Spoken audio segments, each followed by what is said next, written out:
তোমার কোনো দিকে কমবে না। তুমি যদি আমাকে মাফ না করো তোমার কোনো দিকে বাড়বে না।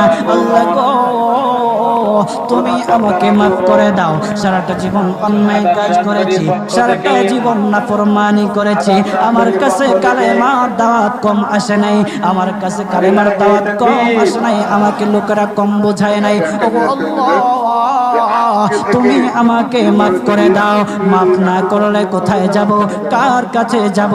বাবা যখন মারে তখন মার কাছে আশ্রয় নেওয়া যায়, মা যখন প্রহার করে তখন বাবার কাছে আশ্রয় নেওয়া যায়, বাবা মা যখন প্রহার করে তখন দুনিয়ার কারো না কারো কাছে আশ্রয় নেওয়া যায়। ওগো আল্লাহ, ওগো মালিক, তুমি যদি আমাকে মারো, তুমি যদি আমাকে আযাব দাও, ওগো আল্লাহ, কার কাছে যাব, কার কাছে